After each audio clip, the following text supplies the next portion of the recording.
Evening. My name is Jack Dearborn. This is the April 6th, 2021 Zoning Board of Adjustments meeting. Excuse me. This evening we have 7 cases, and I just want to announce before we get going that up till around 4 o'clock today, I had 6 members, 5 full members and 1 alternate. And then the full member called up and said his hard drive crashed on his computer, so he wouldn't be on this evening. So that left me with 5, and the alternate, who was supposed to be here in replace, called me up just before 6 o'clock and said his stepdaughter just gave birth to another child, so they're off to the races with that. So we're left with 4.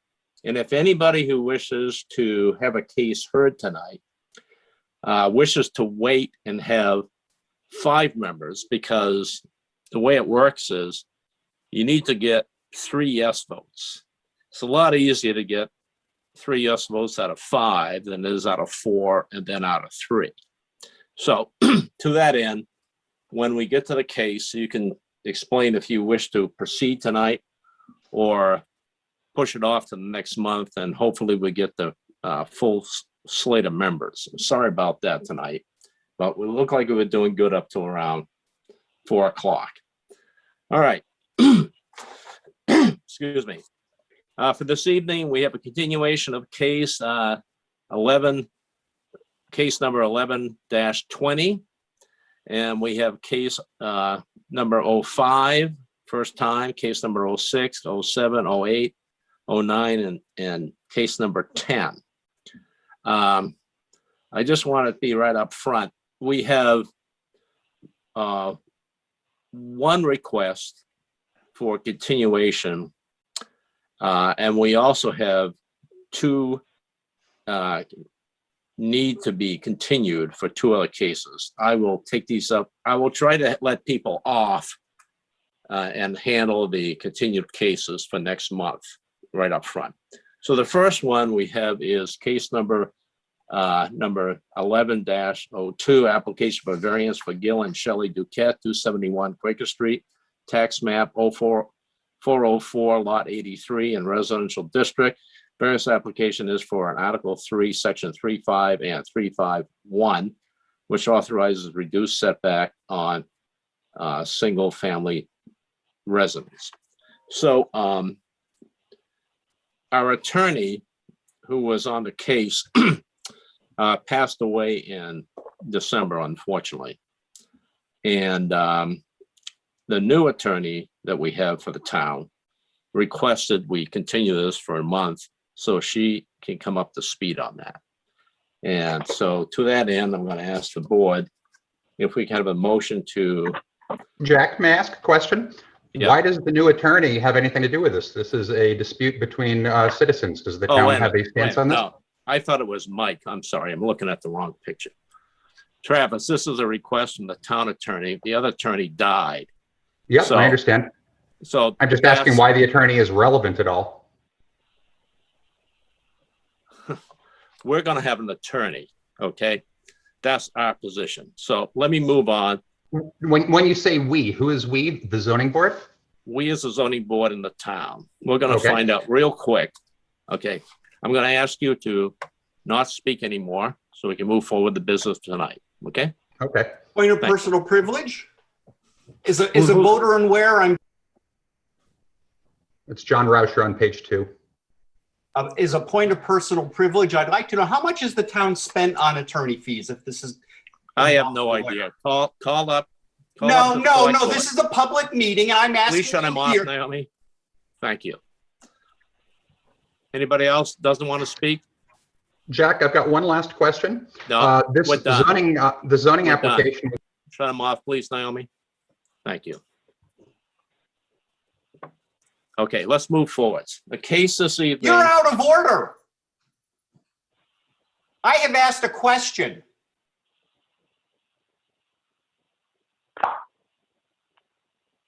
I didn't hear a word.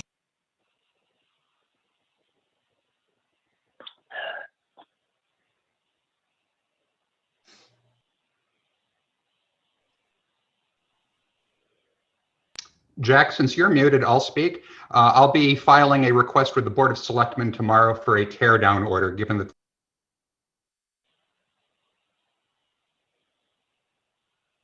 Jack, you're muted.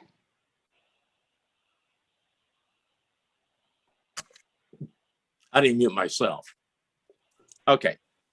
Moving forwards for this evening, for the board, 4 members present, and the members are Mike, name please. Mike Meyer, member. Bobby Joe, Bobby Joe Commandon, member. Mark, Mark Moretti, member. thank you. And at this point, could I have a motion? For this evening, I'd like Mike to make all the motions so I can figure out who's making motions. And Bobby Joe, if you don't mind, you second them so I know who's seconding them. Thank you. Move to continue case 11-20 to the next zoning board meeting. A second. Thank you. Any discussion? Being none, all those in favor? Hang on. This is for, we need to have it for a date certain. What is the date of the next meeting? May 4th. Okay. Mike, would you make that statement? Absolutely. Okay. Yeah, move to continue case 11-20 to the May 4th zoning board meeting. Thank you. And re-second that again. A second. Thank you. Any discussion from the board members? Being none, those in favor? Aye. Mike, Aye. Mark, Aye.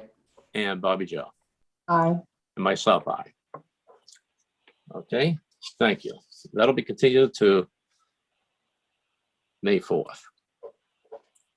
Okay, the next case we have here tonight for a continuance, and the reason is an issue with the application. It's not a severe issue, but I'll explain. Case 07, variance application with Lakeshore Village Realty Holding LLC, Mike Coben, for property on Chester Drive, map 103, lot 1, in the Village District. The applicant would like to construct a garage closer to the 30-foot, let's see here, 30-foot setback from the property line, where zoning ordinance 351. We did have a case which a judge determined that accessory buildings, as a garage is required to be 50 feet from the frontage. So we'd like, at no cost to the applicant, to update to make it 30 feet. And the reason we want to be very particular about this is because it's really easy to overturn a case if it wasn't noticed properly.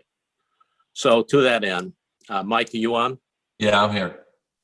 So to that end, I'd just like to let you know that we're going to push this off, and you can call up Naomi tomorrow morning or whatever. You can get a hold of her and discuss this. So it's really a question of, it should have been picked up at the processing of the application. It wasn't. It got through, and I picked it up when it was too late.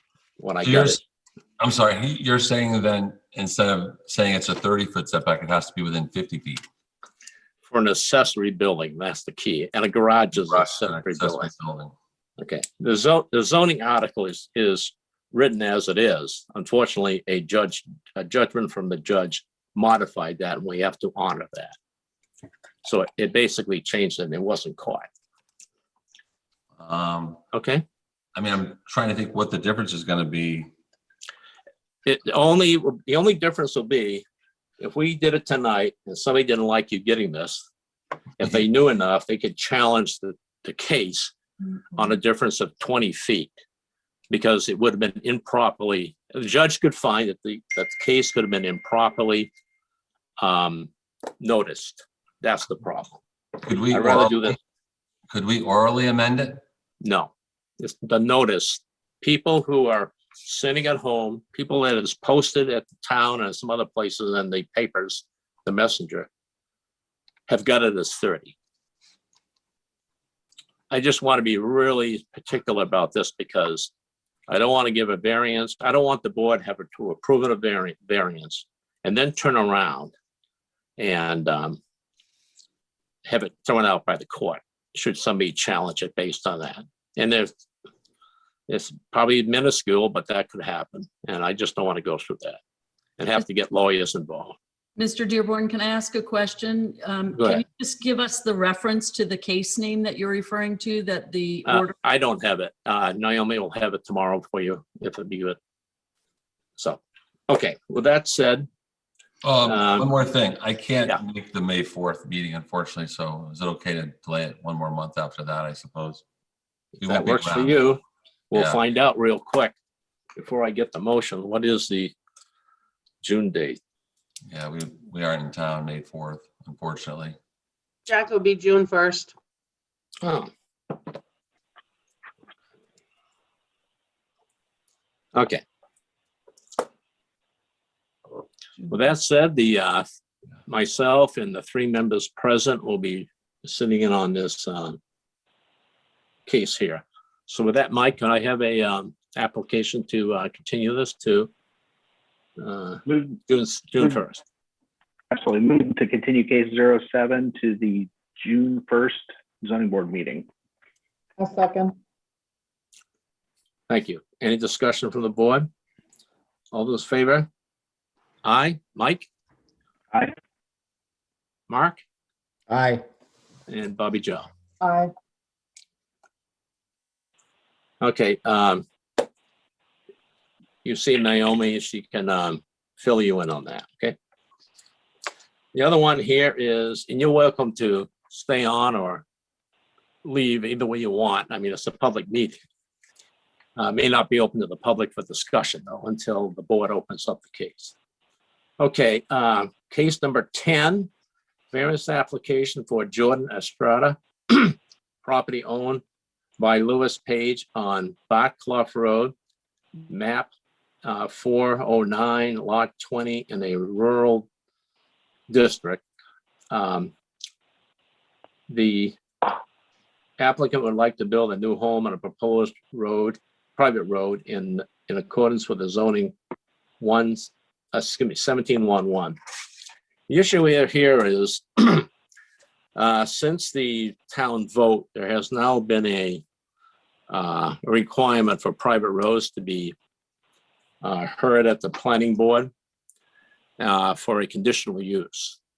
So is somebody here this evening for Estrada? Maybe. Oh, somebody's down here. Somebody on the phone? No? Is anybody here from Estrada tonight? I'm not sure, Jack, because they probably thought it was going to be later. Ooh, okay. Well, I was just trying to be helpful with those people that wanted to have the rest of the night off if we're not going to hear the case tonight. So we'll go back. Jack, wait. I have somebody by Estrada in the waiting room. Oh, that's good. It says J Estrada. It's probably Jordan. Yeah. Jordan should be in.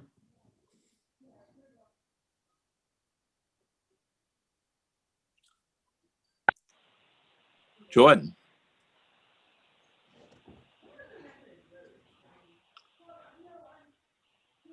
Hey there. Good evening. Did you hear what I said? I heard you say her name, but that was all. Let me repeat it then. Your case is case number 10, variance application from Jordan Estrada for property owned by Lewis Page on Barclough Road, map 409, lot 20 in rural district. The applicant would like to build a home on a proposed private road in accordance with 1711. It actually is an existing road, but anyway. Yes, it should say existing. That must be a typo, yeah. Okay. Anyways.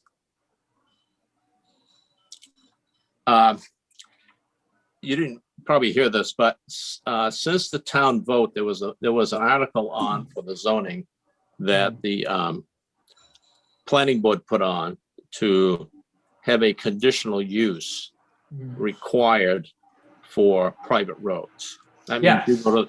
are you familiar with that? We actually have, so we had our first hearing we had a conceptual review with the planning board. We have a site walk with them on Thursday, and then we have hopefully the final decision from them on April 22nd. Oh, okay. So March, excuse me, May 4th, is it? Would that be good enough? The site walk is this Thursday, so the 8th. And then, I'm sorry, you're talking for the zoning review? Yes, Okay, so you would be moving us to May 4th? that's what I'm asking. Just see if it's okay. I think the hope was that if we were able to approach the planning board already having talked to the zoning board, that they'd already have your input from this meeting to be able to consider as they consider our case on the 22nd. Well, if I hadn't had a conversation with the town attorney, I would say, okay, but we kind of agreed to move you up after. Okay. So Could I'd we, like, could we talk through our case this evening, just so No. that if anything's No. missing? Okay. no, I don't want to start the case. Mhm. Then we have to restart the case because somebody else will be here versus a member. And I'd rather do it in the night we're going to hear the case. Okay, so my only concern is there any way we can get a, just confirmation that our application is complete? Because the property, we're attempting to purchase the property, it's under a contract. If we get to May 4th and then we have to move to the next month, we would likely lose the property because we've already extended the contract several times. In order to do that, we'd have to accept your case. And I don't want to do that until we're going to hear the case. Okay, so there's a possibility we could get to May 4th and it could be May 4th. deferred. Okay. I'm not asking you if that's okay. I'm just making sure that you're available for this, for May 4th. We will be, yes, we'll be Okay, there. good. Could I have a motion for case number 1021? Move to continue case 1021 to the May 4th zoning board meeting. Thank you. Second. Thank you. Any discussion on the board? Being none? All in favor? Mike? Aye. Mark? Aye. Bobby Joe? Aye. And Jack, aye. So that's 4-0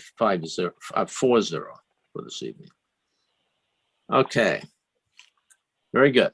All right, thank you. We'll see you on the 4th. Thank you very much. Okay, let's go back and pick up case 05.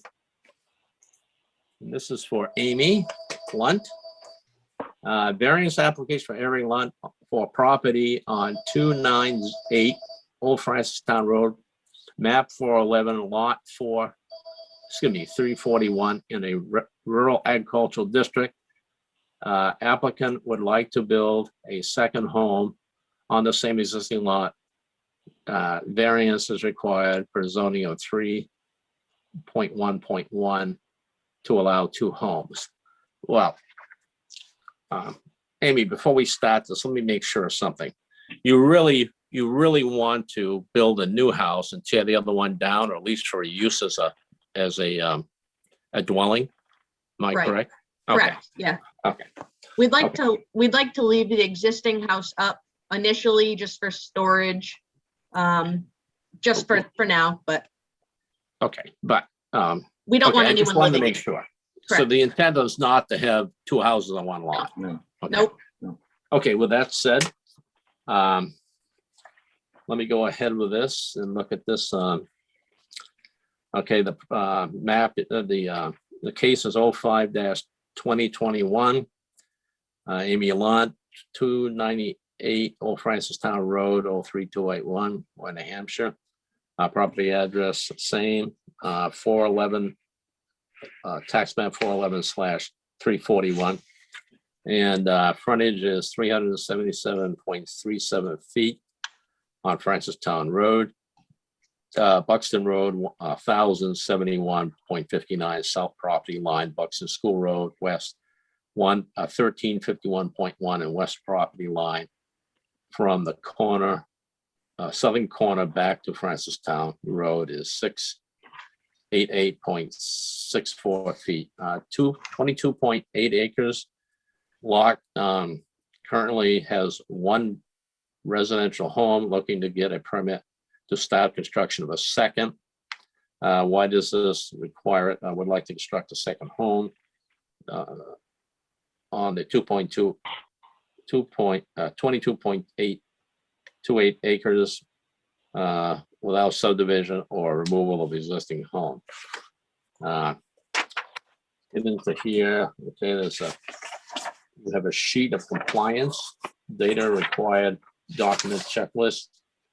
There is an application with abutters. You got a description here.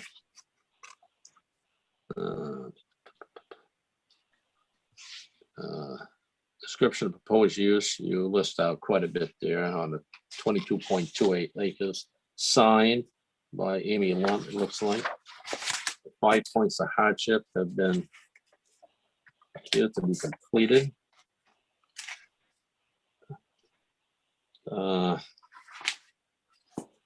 And the article is 322. Only one non-accessory use shall be, he means a home.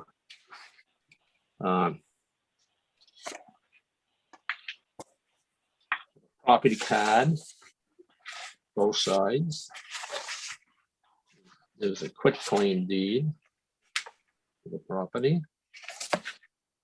Driveway permit, is that for the new construction? Correct. Is that a yes? Yes, yep. Oh, thank you, okay. Yep. Yeah, everybody keeps moving around on the screen here. I got like 12 people here. You got a septic system. Is this for the new one? Yes. Okay. You got a drawing showing proposed house to go out behind the existing house and the stable. And you also have proposed house, driveway, and a location of a driveway. Okay, I got it.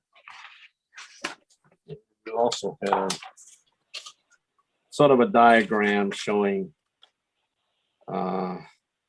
proposed location of a new well, proposed location of a new septic system and proposed house, 380-foot driveway to proposed house.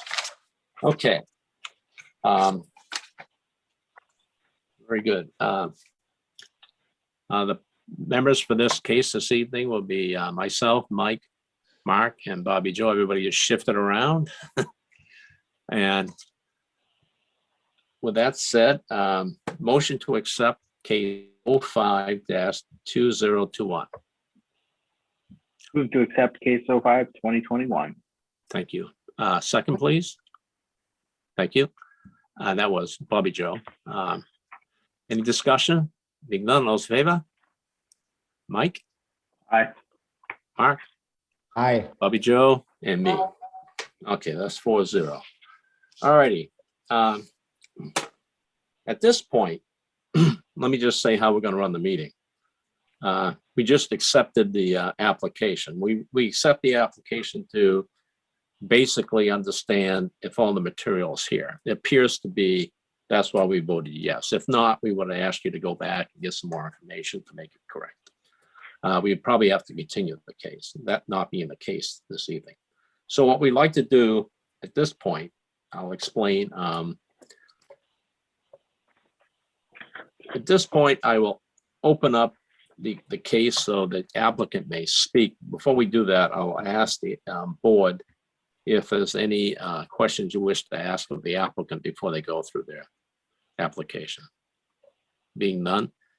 Amy, at this point, I'd like you to read the question for the 5 points of hardship and your answer so that we have it as a public record, because not everybody who's on this phone call or anybody else, may only on this phone call. Usually it's people in the audience and people public at large, but it's probably not the case this evening. So at this point, I'd like to ask you to please read the first question. Okay. And give us your answer. Okay.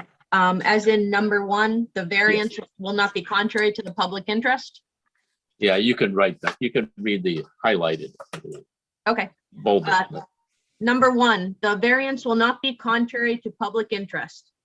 And our answer was, with the approval of the variance, we feel the neighboring properties will actually benefit from us building a new residence. It will increase the property values.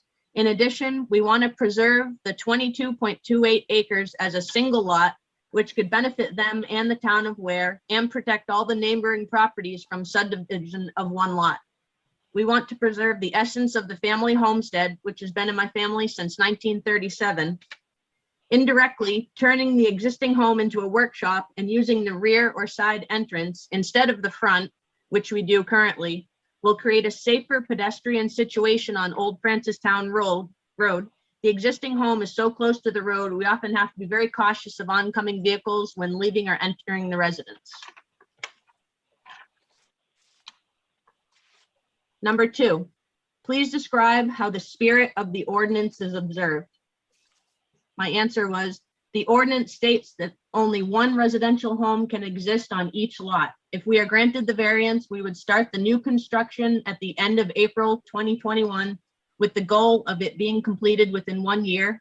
We would stay in the existing home until the new home was completed and ready for a certificate of occupancy. Okay. Number Three. three, yep. Please describe how substantial justice is done. Sorry, my computer wants to update. Okay. At the completion of the new home, we would immediately turn the existing home into a workshop or storage area. This would happen within 30 days. The process of turning the existing home into a non-inhabited building would be to remove the kitchen appliances, washer and dryer, any other appliances or fixtures that the town of Ware deems necessary. We do not intend to restore or make the existing home habitable or use it for anything more than storage or workshop uses.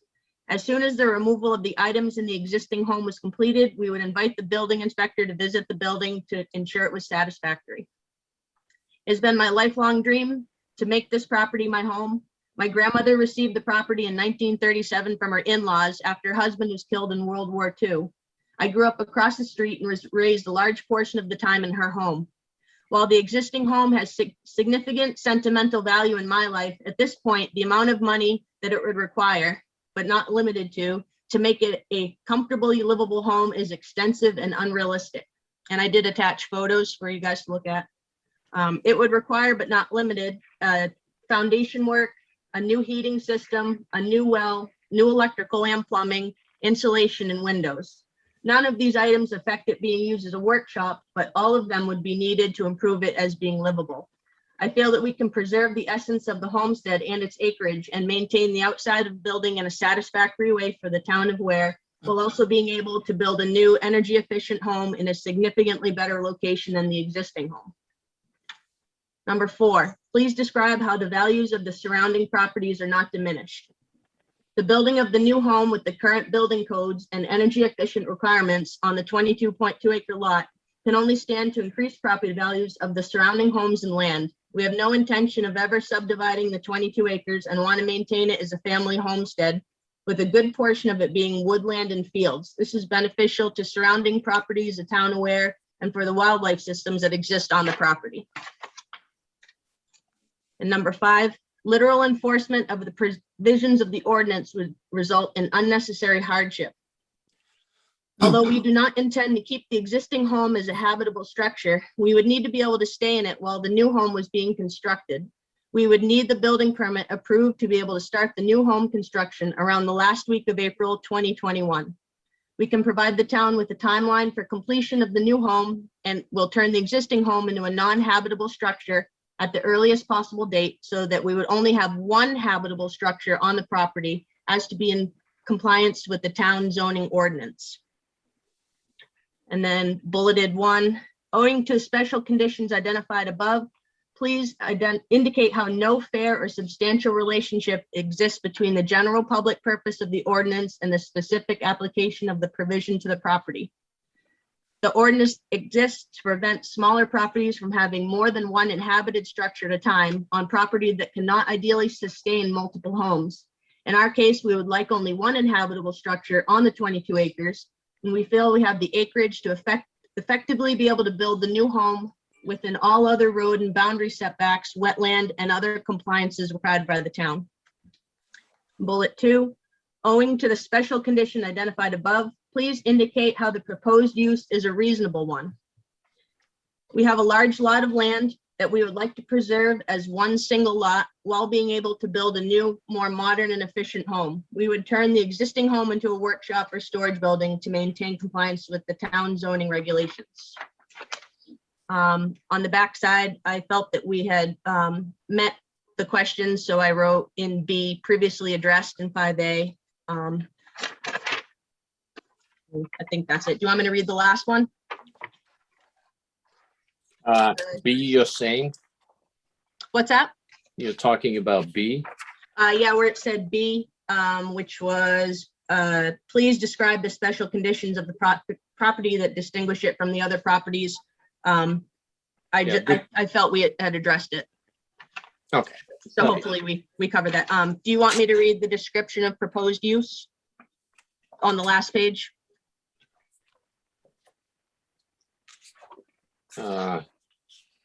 It's your last page. Yep.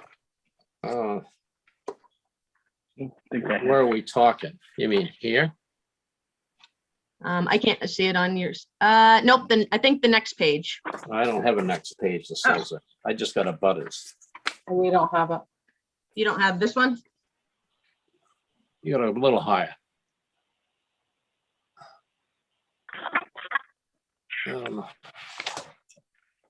What's the top say on it?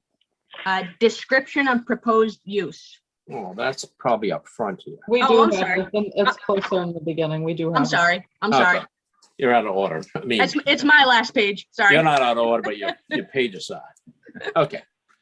Okay. Well, that said, let me ask, at this point, I'm gonna ask, thank Amy for reading that. And at this point, I'm gonna ask for approving of butters who wish to speak in behalf of this application,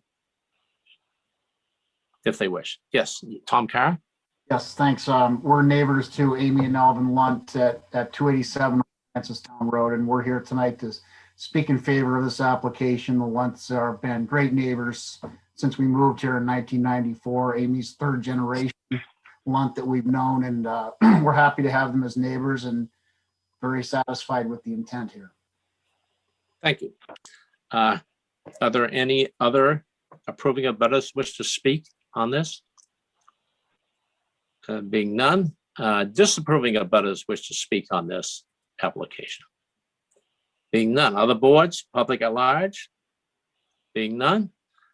Amy, you can rebut anything. You got one more shot if you want it. If you're okay, that's fine too. I think we're okay, hopefully. Thank you. I'll go around again. Approving of butters, disapproving of butters, public at large, other boards wish to speak? Being none. Okay, at this point, we're going to close the public hearing and the board will deliberate on this case. For variances, we're required to take a vote on each one of the 5 points of hardship. Before we do this, before I have Mike make a motion, what I'd like to just explain what I think I understand the process. Typically, we don't allow two properties to be on this, two dwellings to be on the same piece of property. Okay, that's an issue. You're asking for relief, and the relief that we can give you is we would have you sign an affidavit saying that you will render the existing building as a non-dwelling, okay? And we typically like to put a time frame in there. And do you think a year is enough I for you to mean, do this? we hope it's a realistic goal, given some of the COVID situations. You know, Okay. I mean, anything can happen. We've talked to our builder. We've talked to the company that's, we're doing a log cabin. So the company that's providing the log cabin, and the builder's available in May. The log cabin is available to be delivered in May. So, I mean, with, you know, being able to get the building permit now, we can start with the foundation, and obviously as soon as things start getting started, the faster it goes. So I Okay. think it's a realistic goal. Okay, the reason the affidavit needs to be signed is because the affidavit would be I guess it would be a legal document, which comes with penalties Yep. if you did not render the existing building unusable as a dwelling. So, in light of COVID, why don't we give you 18 months to finish and render the building, the existing building as non-dwelling. Is Okay. that fair That's enough for you fair. guys? Yep. Okay, now we'll see what the rest of the board says. Okay, with that said, Mike, can you please include that condition on your number one, prong one motion? Absolutely. Move to accept prong one with the amendment that the existing structure would be, the domicile would be transferred to the new structure within 18 months of approval of this. Would it be from today, or I guess that's the only question. Today is a good day. Okay, from April 6th, 2021. A second. And the term affidavit ought to be thrown in there as a legal document. Did you say that? I did not, but yes, Toss that in. yeah, I'm trying to think how to word that.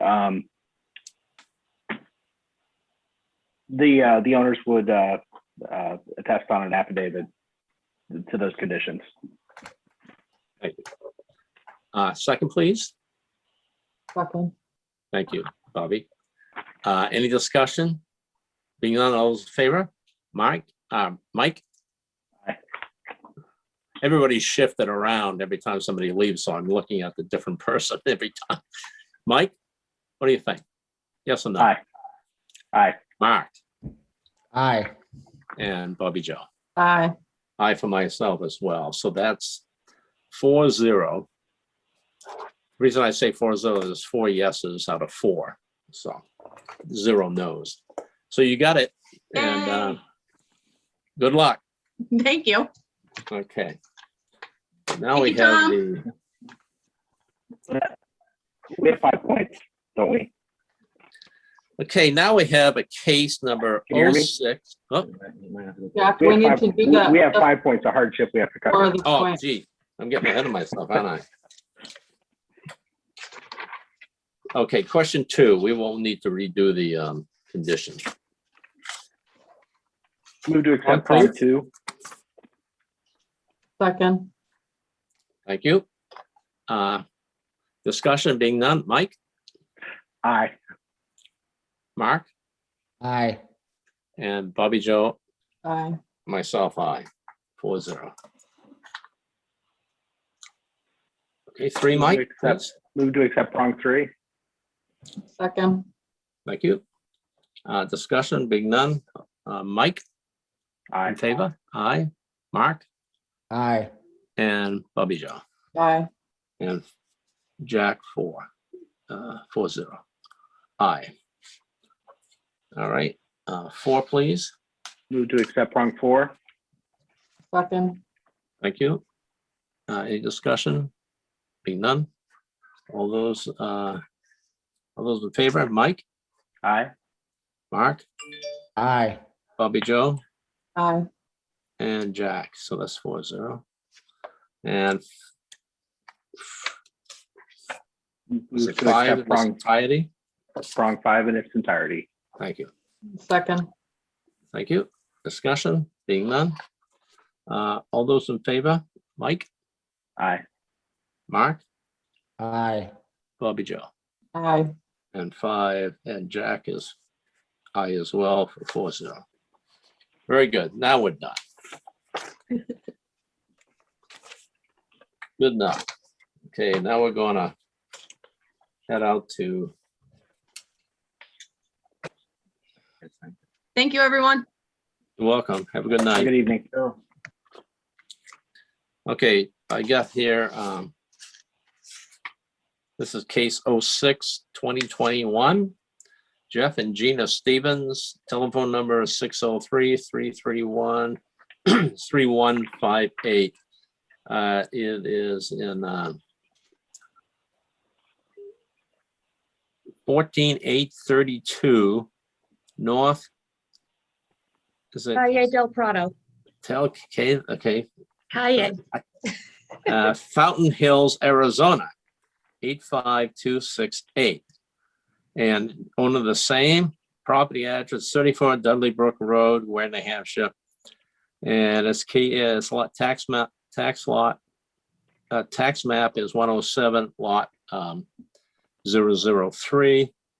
Property description, 20 feet on Dudley Brook Road, front lot 402.72, size 718.59 and 824.25.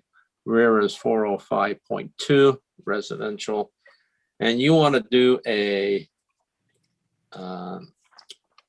accessory dwelling unit over the garage. Am I correct? Yes. Yep. Very good. And let's see here. We have a document list all checked on. We have special exception, the 7 points for an application. Butters, tax map, deed, warranty deed. Exhibit A. Is that included with the deed?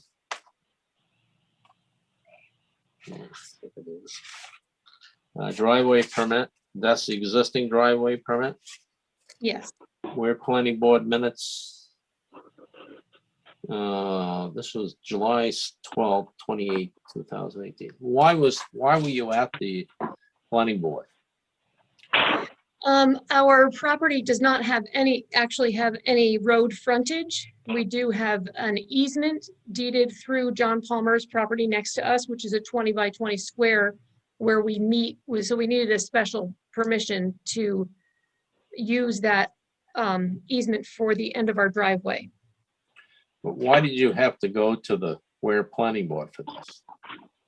I don't know, it took us 3 years to get a driveway on the property because they told us that every property in the town has road frontage and we don't have road frontage. And so we presented a whole deed history of that land showing when it lost its road frontage. They had changed Dudley Brook Road. Okay, so my follow-up question is, the house already exists? There is no house on the property right now. We're planning a home. And Because as the part of way I that, understood it, okay, I'm glad you cleared that up because I understood it, at least my reading of it, that there was an existing house. And, No. okay, so you want to build a house and you also want an accessory dwelling unit at the same time over the garage. Am I correct? right, yeah, Okay. for guest quarters we have many grown children and thought it'd be nice if they had a little apartment. Okay, the reciprocating maintenance agreement, exhibit A, I gotta finish this off. I'm repeating myself because I lost my place. Affidavit Jeffries Stevens and Gina Stevens. 29, that's dated 21st, October 21st, 2019. County of Maricopa, PA. Maricopa County Arizona. in Okay. Arizona, yes. We have it just shows it is.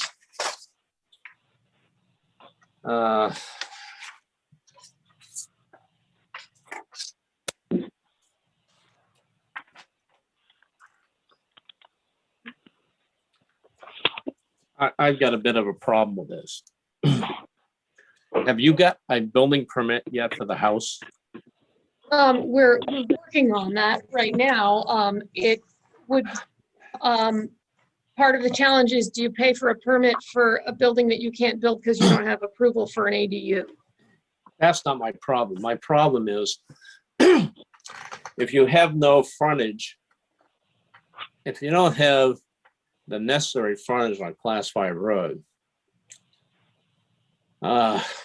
You need to We apply have- for a variance. We have a driveway permit. That's not So what's they- required. The requirement is the frontage. But then the town needs to give us the frontage because they took it away. Well, that's not the issue. The question is you might need a variance. Naomi, do you have any idea what's going on here? Yeah, I don't, because I just got all the files Right. Monday, so. So here's my concern. I don't doubt what you said about they took your land away and all that kind of stuff. No, well, it wasn't our land, but Well, before we owned the whoever- land. Whoever owned Yeah. the land. But the Mhm. real issue is technically you don't have the frontage and you would require a variance to build on a property that's not, doesn't have the appropriate amount of feet on a class 5 road. So you're substandard on your frontage. Now, I don't doubt what you're saying. What I don't want to do is give you this and then find out that the town won't give you a building permit without a variance to the road frontage. So technically speaking, we shouldn't be giving the accessory dwelling unit permission without having a chance of it being built. I know it's kind of a confusing, and I just discovered this when I read it today, until I found out you didn't have a actual house on it, because they showed a house on a little bit of a diagram. And I That's thought it was an the site existing. plan for the building. Yeah. Okay, well, I thought it was only the garage and breezeway. It's my mistake. So, But Jack, you're saying, in addition to the special exception that we require a variance for Article Well, I don't 352 know. I for mean, road frontage? here's the issue. I mean, the zoning board doesn't make the determination. The code enforcement officer, excuse me, who issues building permits make that determination. We're a little bit ahead of that, unfortunately. Unfortunately, the code enforcement officer left Friday. Naomi jumped and parachuted into the job temporarily Monday. And that's why I asked her, because now she's de facto building, and I don't want to put her on the spot without having the information. Can I just Go ahead. tell you our process? At this point, we have actually reviewed our plans and presented all of this variously. Like I told you, it took us 3 years to get the driveway permit, because all along we were told, what are the steps we need to do so that we can build on this 7-acre parcel of land? And we're following the steps. We've met with the code enforcement multiple times. The building, I just lost my words. We've met with the planning board repeatedly, the selectmen, and we've submitted the plans for the building permit. And It we're may all told be true, that but this is the next step. well, so- it would be if you had a building permit in place. You would be told to go get a special exception to the building permit. You don't have a building permit. The Right. reason you would need the auxiliary dwelling unit special exception is because you have a building permit and you are kind of like told to go get it or get rid of the ADU. Since you want to proceed, now I didn't realize this until I asked the innocent question and got the answer I wasn't expecting. So, hate to say this, but I'd rather see this going forwards correctly than granting you, having the board grant you this, and you can't actually build on it without a variance. So I've been told that this was the correct process. So if you guys can clarify that for me, that would be fantastic. It will probably be, well, let's put it this way. Whatever the last building inspector, the last building inspector gave you a building permit, then you'd have a building permit. They didn't give you, I mean, the building code enforcement officer.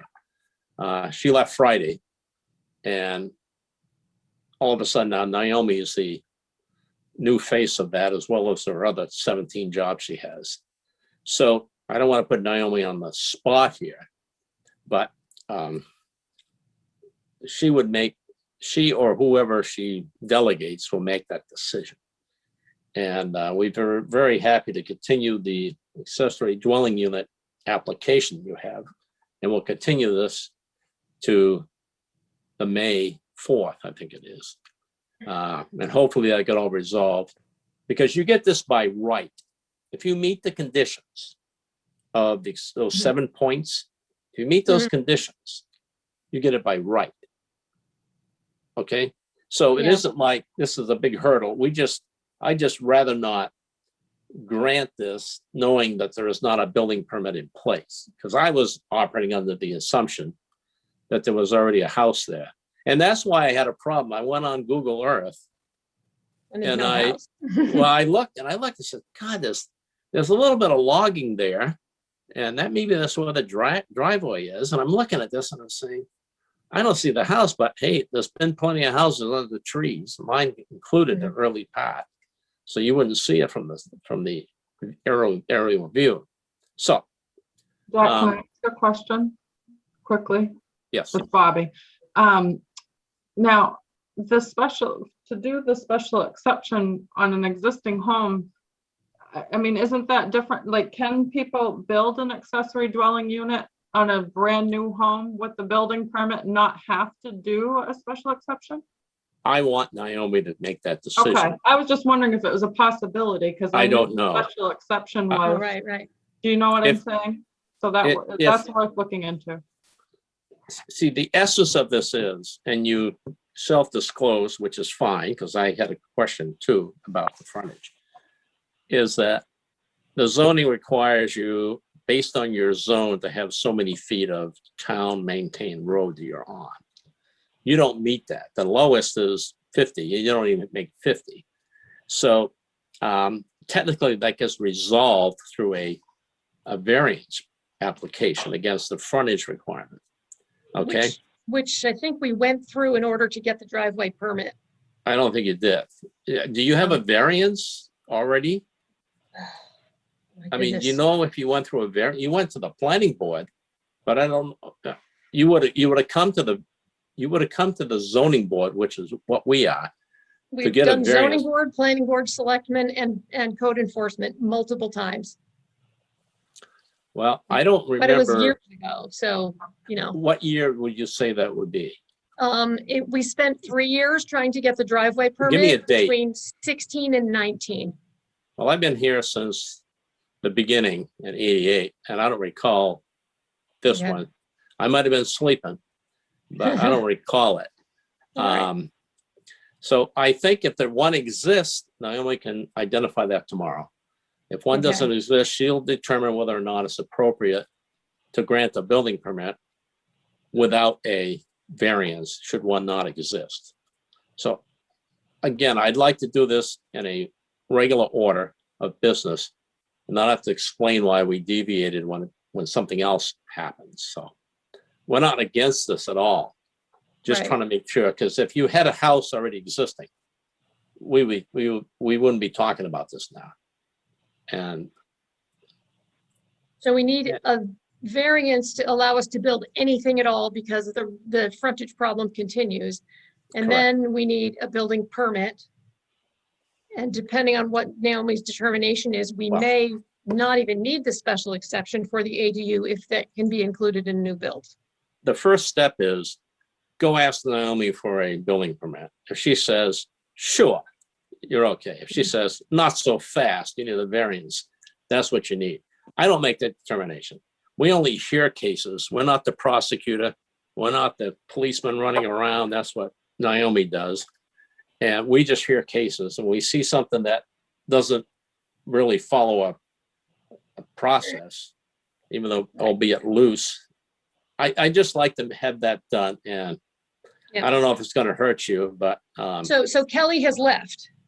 She is no longer an employee to my knowledge. Because she's the one who sent us to you now. So Yeah, but start again. again, I don't know if she knew there was a house building No, she permit knew. already in place. No, she knew. Yeah. Okay. That's all right. Naomi, you okay with that?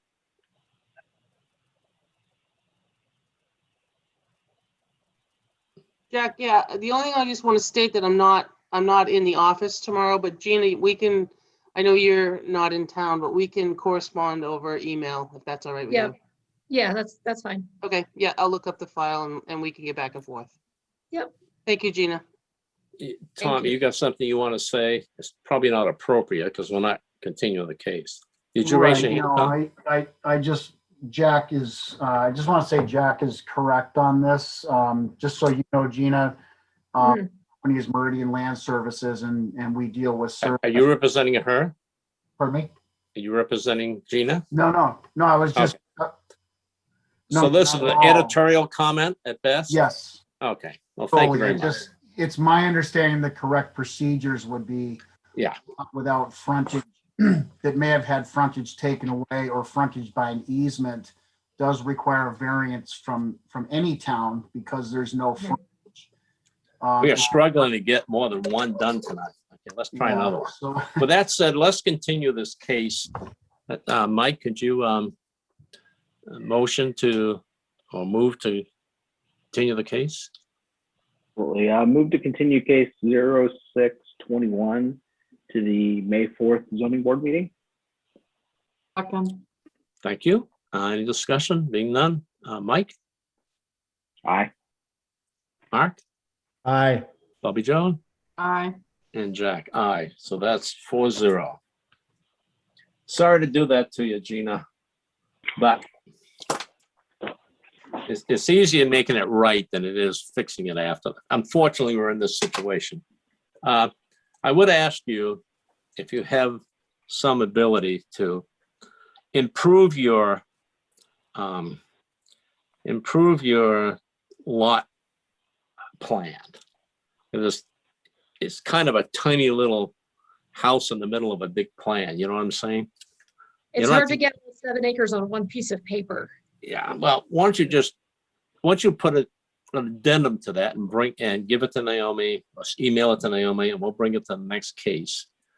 And she'll send it off. You send it to her. All I'd like to do is show us what the floor plan looks like. Okay, because it's almost impossible to see the entire house. Okay. And there's one little concern in here. Now I know this is on a 45-degree angle, the accessory dwelling unit garage to the house. Am I correct? It's on a 45-degree angle to part of the house. Yes. Yes. Well, technically speaking, the door leading into the accessory dwelling unit cannot be on the same side as the house. Yeah, it's not. Well, it can't be facing the house? It can't be facing the same side. If the house faces south, yeah, okay, the accessory dwelling unit entrance cannot be on the same side because they don't want this to be a duplex. See what I'm saying? Yeah, now we get this. The ADU had a door on the north and the main house has a door on the west. If that's the case, fine. I just couldn't tell where the front door was on your plan. Right. I didn't. Yep. So,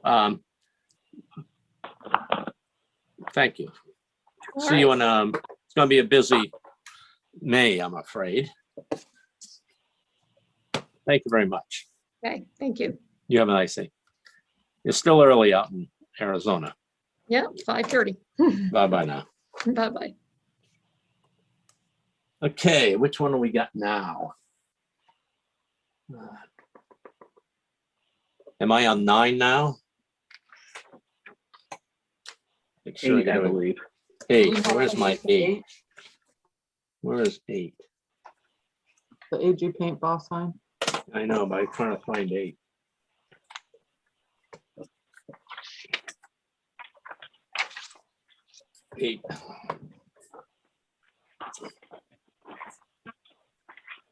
I got too many cases.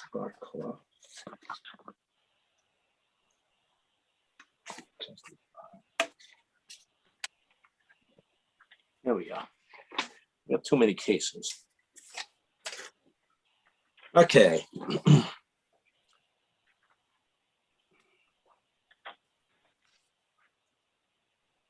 Oh, AG Paintball, right? Is there an applicant here for AG Paintball? Oh, Tom? Very good.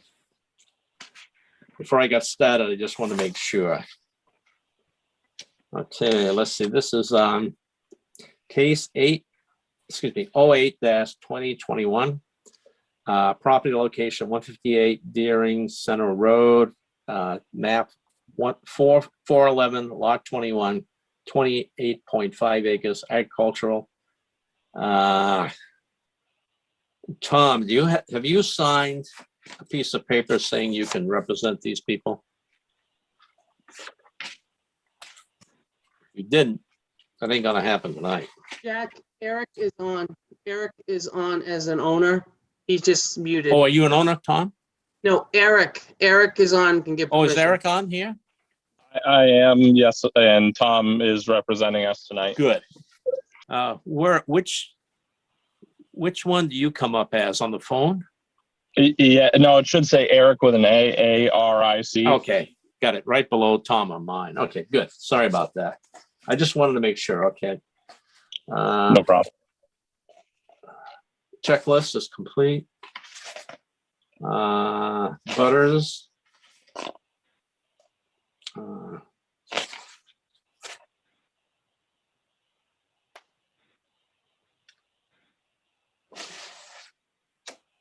it's screwed up here.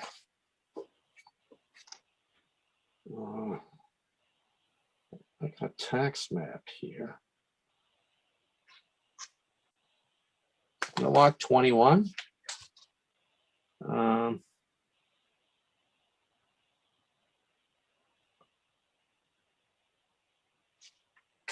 don't recognize this. I wonder if I got it upside down. It shouldn't have. The number should be straight.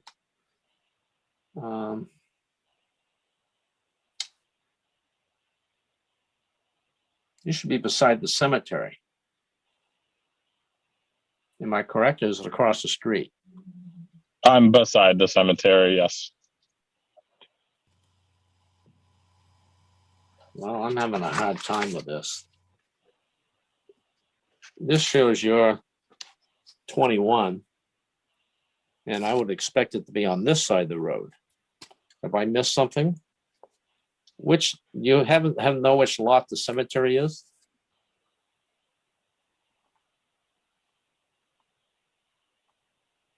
Can you show that tax map that you have again? Well, let's see if I can get it here.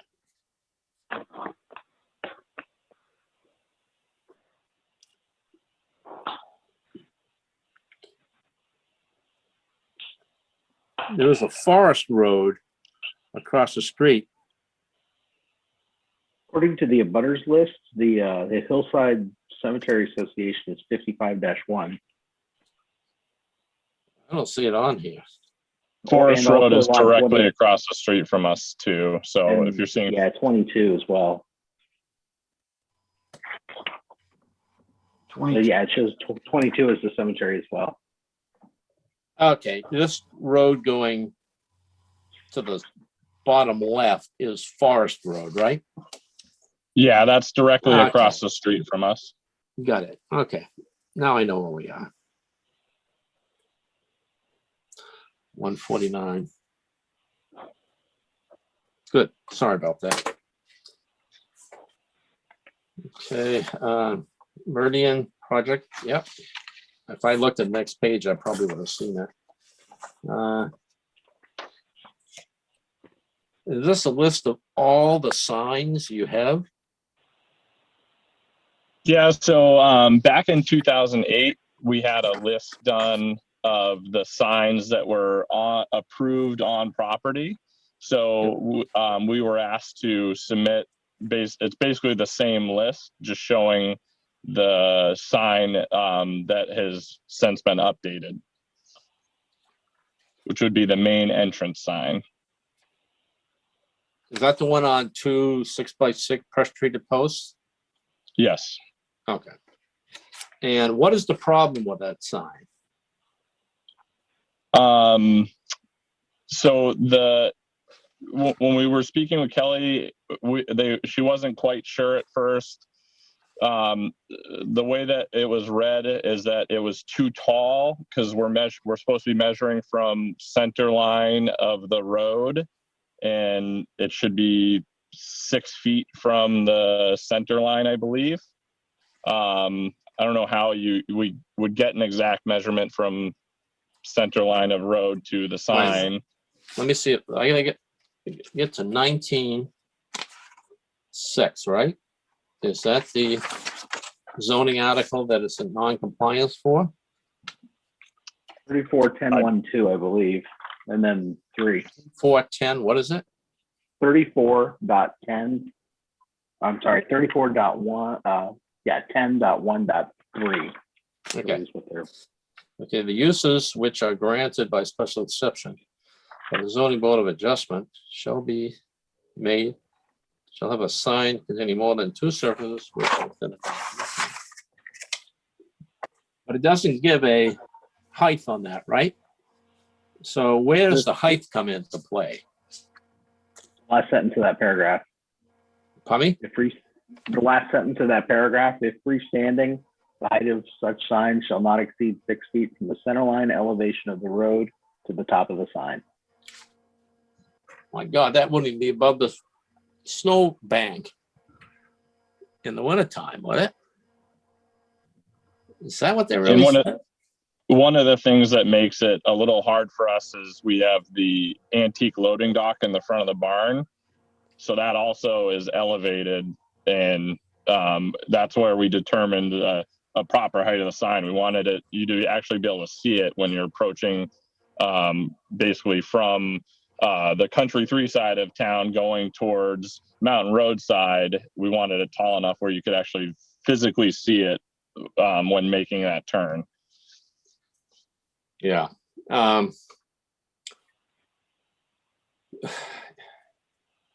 Yeah. So you're back how many feet from the road, from the edge of the pavement? 20 feet? It's about 25 feet or so. Yeah. Okay. Because I drove past it. And how high are you currently? If I have to estimate from the center line, because again, I don't know. Just from the ground. The post itself was a 12-foot post and 2 feet are in the ground.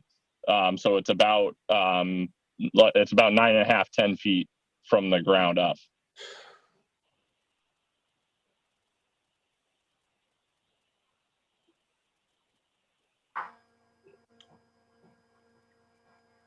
I would say 6 was a typo, but it's got 6 in parentheses. I mean, okay, I understand it now. Okay. All right. Now that we had that discussion, have we accepted the application yet? We have not. I didn't think so. Okay. With that, could we accept the 08 2021? Move to accept case 082021. Thank you. Thank you. And I just went through and we get everything, looks like we got everything in the package, including the zoning ordinances. And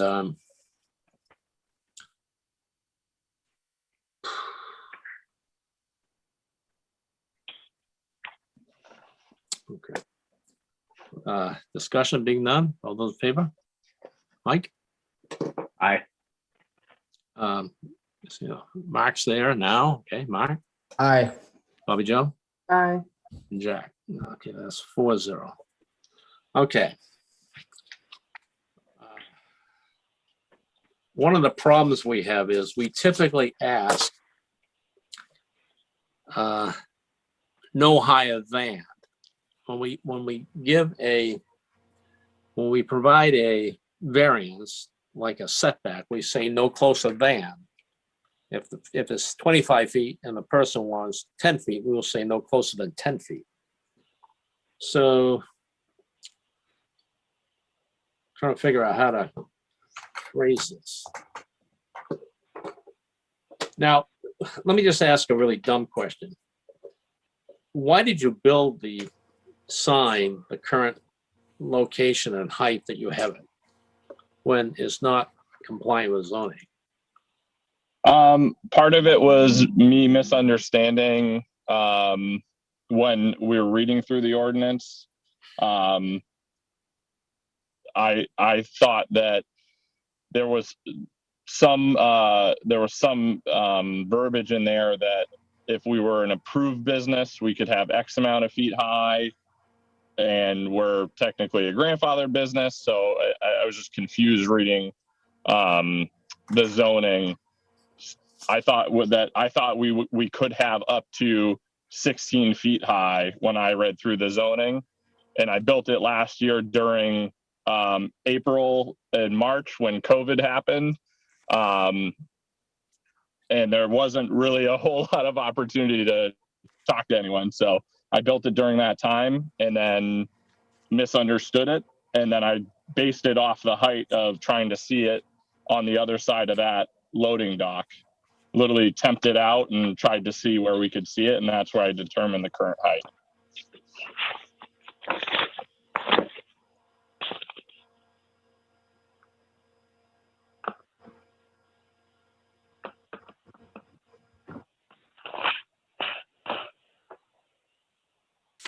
I think the one thing I'm struggling with, I understand if we're looking at the sign list, this is sign 2 we're talking about. The 4x5 post and board sign for Venture Games Shield logo. Is that the one we're talking about? To be sure. Yes, it is. Okay. Is this a, how many, I guess how many signs are on the property? Is it just the height of the sign that's in question, or is it that this is in excess of, I'm reading the ordinance right, it's 2 per lot? So the other signs that we have on that list were approved in 2008. And then this is actually replacing a sign that was existing currently. We had a sign in that location that was an entrance sign. It was just shorter, and it was made out of 2x4s. So we replaced the sign that was there that said paintball entrance to a logo. The paintball entrance sign you couldn't see until you were basically at the driveway. A lot of times people would, either squeal to a halt or like stop abruptly because they couldn't see it and pull in. And that's the sign that we replaced. So it wasn't adding or subtracting any signs at all. The rest. Okay. Thank you. Yeah, this whole sign thing got redone in 2016.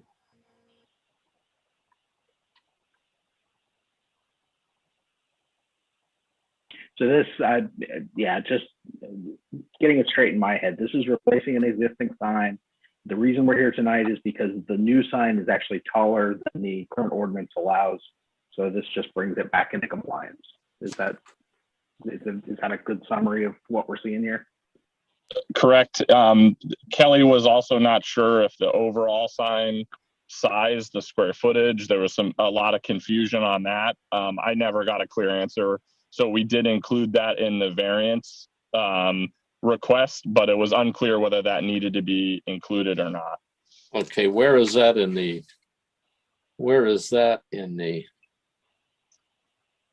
request? Is that in 3010-1? What's the other one? We got the first one on 10.3. 3410-1, item 3 we've been talking about. The application for variance. Yeah, I'm sorry. The application for variance states 3410-1 paragraph 2, which is, I think that covers both actually, because it covers the total number of square feet allowed, Okay. And the height. Well, since we don't know how big the existing sign is, we can't grant you a variance for that tonight. The existing sign, we did include the square footage on on the No. If you're here tonight for two reasons. One is the sign's in the wrong place and you don't know if it's the right size sign that's in the wrong place. Okay, you're only addressing the height issue tonight. You don't know how big it is to say how we can't give a variance for anything other than some specific number. So if you got a problem with the size of the lot, are you suggesting that the size of the sign may also be in question for the one that also has a height problem? We are, and I was asked to, we did submit a application back to Kelly that had height and overall size. So we did submit it back to Kelly with height and overall size. And it should have had both on the application that we submitted back to Kelly, that it had a request for variance for height and overall size. She just was unclear whether she was unclear whether the overall size needed a variance or not. She was not sure because she wasn't sure if we would be treated as a grandfathered business, as if we were a approved business or not. So she asked us to put that on the variance application as well. Yeah, but I see that on the application. But here's the problem. Somebody should have told you you're non-compliant in the town office. And you've been written up for two reasons. The height and the size. Height, not the size. I mean, we're sitting here. I'm not trying to divine the outcome without any information on the input. We don't know what the size is. We don't know if it's compliant. We're not going to give a variance to a compliant sign. So I don't know what to say. I know, and unfortunately, it was very unclear. I asked several times over email: is it the height of the sign that we're not compliant, or the size? And the first answer that I got was, well, it's the height. So we paid and had Meridian help us write the variance for height. We submit that. She goes, no, what about the size? And then afterwards go back, we rewrote the whole thing to be height and size. It was very unclear, unfortunately, trying to figure out how we were not in compliance. Tom, right now, I still don't know if was it too big or was it not too big? I never got a clear answer, unfortunately. Tom, you raise your hand. Yes, is there a chance I could share screen, Naomi? I have a picture of the sign that I took on the way home today. I'd like to show that. Yeah, but you don't have a yardstick beside it to say how big it is. Jack, you'll be able to see there's a golf cart parked next to it, and there's a sign on the side of the barn that's been there forever. This is not a large sign. I don't think Kelly knew what she was talking about with respect to size. And if you have the zoning ordinance there, you should be able to read to us what the maximum size is. And you'll be able to see that this is a small sign. And the zoning, I'll read it real quick. One sign to contain no more than 2 surfaces, and each surface to contain no more than 6 square feet shall be allowed on any one lot for each independently owned business activity, but not more than 2 per lot. Freestanding, the height of such sign shall not exceed 6 feet from the center line elevation of the road to the top of the sign. So in a single paragraph that covers both the 6 square foot limit per side, as well as the height limitation of 6 square feet, or 6 feet, excuse me. I got to be honest with you. First of all, we don't know how high the sign is to know how much we should relieve you. And we don't know how big the sign is. So the sign is 9.2 square feet, Jack. And I don't know a good way to calculate for anyone. How would you recommend we calculate height from yellow center line? Well, you happen to have the road. You happen to have a surveyor on the phone tonight, and they should be able to take a shot off on that real simple. I allowed the screen share if you just give him a second. Oh. How do we do that? Go ahead, Tom.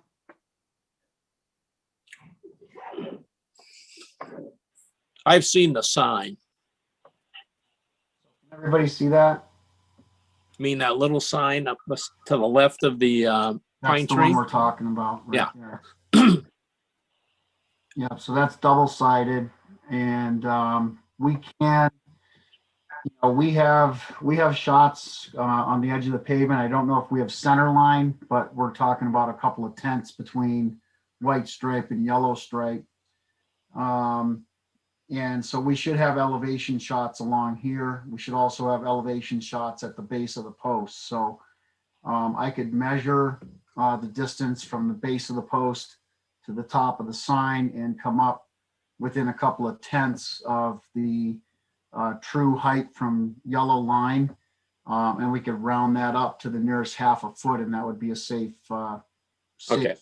number. So when can you get that done by? I could do that tomorrow. Okay, then it's not going to be tonight. Okay, so it's obtainable. And all we like to know is how much you're non-compliant and what you're asking for relief. In other words, if 6 feet's the height and you're at 9 feet, you'd probably ask for 3 foot relaxation, no higher than 3 foot above the limit, right? Or you could say off the center line of the road. And the other question is, figure out how big the sign is and see if that's an issue. The sign, the actual square footage of the sign is 9.2 square feet. But And you're allowed how much on each side? Well, I Steps. guess I have a question for you, because in the zoning ordinance, it says if we are an approved business in RA zoning, we can have 16 square feet. And where Kelly and Kyle were a little confused is that we're designated as a grandfathered business. Okay. So is a grandfathered business an improved business, I guess, is the question that The way we would have. the way we settle that issue is having Naomi make that determination. She is the code enforcement officer. The board of ZBA is not the code enforcement officer. We don't make determinations on the field.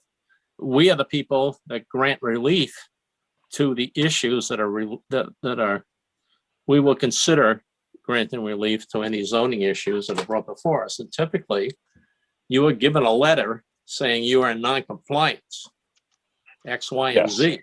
And then you figure out how you solve it, either tear the sign down or come in and ask for variance. So there seems to be a missing step there. Sorry about that. No, that's okay. So would the next step be to talk to Naomi, follow up with her, and see if we are in fact out of compliance for size? Because even Kelly, when she was holding that position, was unclear and uncertain whether we were or were not.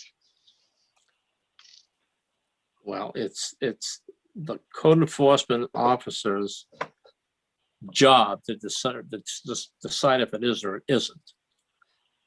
If you don't like the decision, you can come to us, administrative appeal, and say, I don't like the answer given by the code enforcement. That the code enforcement officer should write you a letter saying you're in non-compliance. Okay, so I will look back, but I believe the initial letter stated the sign height, and then after we had the variance written the first time, she then replied to us, well, what about the size? And then my response was, well, is it the height that we're not in compliance or the size? And she never gave a direct answer at that point. I would suggest you take that up with Naomi tomorrow or whenever she's available. Okay, thank you. So why don't we continue this case again? We thought we were going to whittle this down, but it don't look like we're going to whittle it down very much. Move this to May 4th, if I got the right date. Yep, that's it.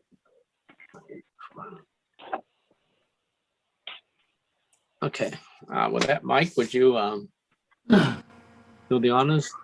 Sure. Move to continue case 08-2021 to May 4th zoning board meeting. Second. Okay, second, thank you. Discussion being none. Mike, you in favor? Aye. Mark Aye. and Bobby Joe. Aye. Thank you. And Jack, yes. So we're filling up May already. Okay, thank you very much. And if you can come in with what your position is, Tom, for height, and so why don't we move on to the next one?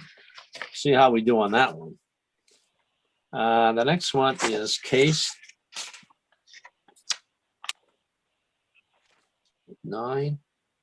Yes, it's case 09-2021. The special exception application for Duck Pond Road Limited. Somebody here from Duck Pond Road Limited? You the guy again? Pardon me? Are you the guy again for case 09? Will is also on, and Vinny, I don't know his last name, but he's represents the subdivision owner and the sellers of the property. Will is the current owner. Oh. Will is. Hey, Will who's is asking muted for the now. who's asking for the variance? Who's asking for the special exception? Will Lambert is representing Duck Pond LLC. Okay. Not speaking on behalf of him.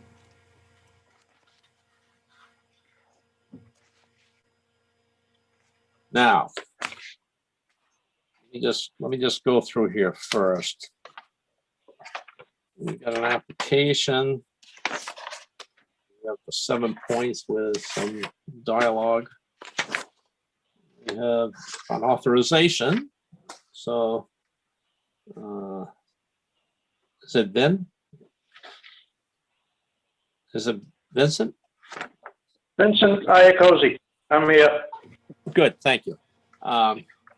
We got the 2 lots, which are, and I have driven out there. And you really need to make a place to put the house and a backyard for the property.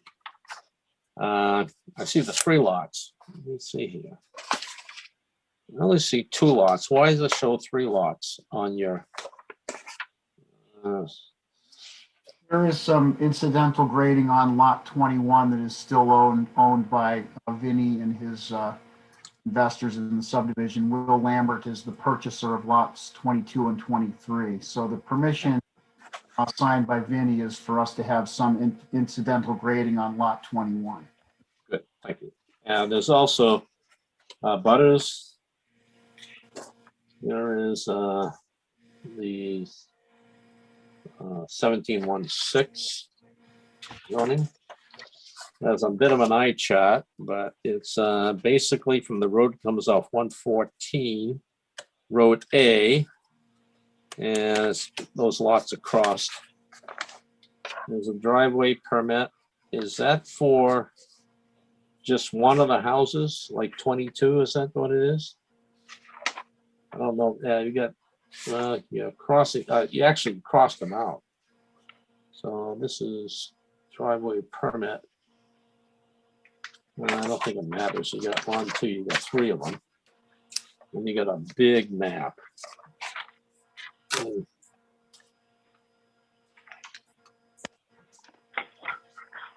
Big maps. Okay, this is a special exception. And just go here. The map really shows 21, 22, 23. And the second map is the detail, I think.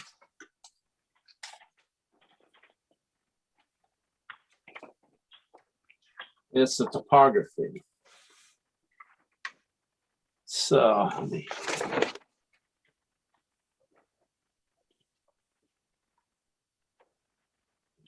21, 22, 23, got it.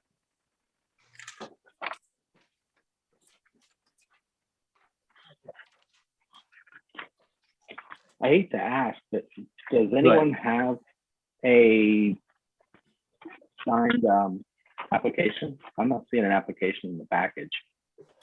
Uh-oh. I see the form that's filled out, but there's no signatures on anything. Well, let's In my see package, here. it I was starts just on going, page- okay, my page 1 is basically Town Aware Planning Zoning Board adjustments, case number 092. You get that? I do. And then you got the next page, which is the 7 points on the next 2 pages. Correct. And then we have a person that says they'd like to do it. We got the page. No, I don't have an application. Oh, wait a minute, before we say that. We should be able to check against one up on Arizona. Yeah, I was just referencing that one as well, and there was a signed application in that package. Uh-oh. Yes, That was case there 6. is. Yes, there is. There's a signed application. There's no signed application here.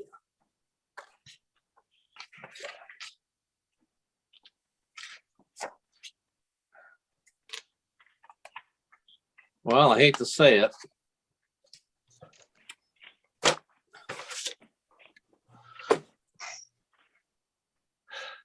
It's not compliant. Had asked Kelly because the variance. Do you have a copy of one? I don't, Jack. I relied on Kelly to send me the application because it's not available online. The town hall is closed. She sent me this stuff that's submitted. We submitted it to her. She never indicated that the application was incomplete. If there's something missing, I'm helpless. I wasn't sent the appropriate information from Kelly.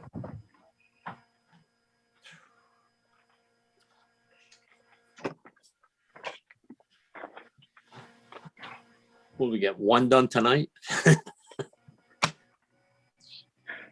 Yeah.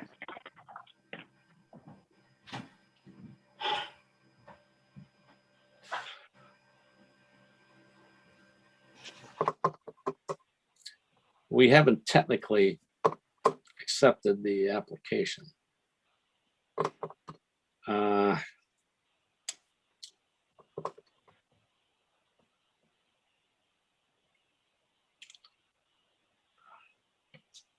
Can I just ask one question, and maybe this is futile, Jack, but since Will and Vinny are both on, who represent owners of all of the properties out there, could we do the hearing and make a condition of it based on an application page being signed? Or Naomi, I don't know if you have a comment on that, but I mean, Will Lambert and Vinny, who own all of the online. I don't know if verbal authorization would get us over the hump to present tonight or not. But just a thought. Again, we relied on the building inspector, who's no longer. I agree. Forward us the appropriate stuff, and with the town hall closed and the applications not online, I relied on that information. Well, technically speaking, we don't have a completed application before us. And the first question in 1988, when I took the job as chairman, I asked the attorney, I said, what's the worst thing we can do? He says, here a defective application. I remember that from the first, because I said, what's the worst thing I can do? He says, hold one that's not actually an application. So this is not an overly difficult process. You get it by right, as long as you're not asking for anything ridiculous beyond what's required to, meaning incidental. The artful term incidental means what's reasonable to remove to build a house. And a lot of times we have in this town what's called an esker, which is like a 50 degree, almost like a 45 to 60 degree slope going up and down, and it's like an island in the river when the glacier left. And it's just a big mound of gravel that you can't really use. So we wouldn't allow that. And this is a case where a side hill. So, Jack? yes. I guess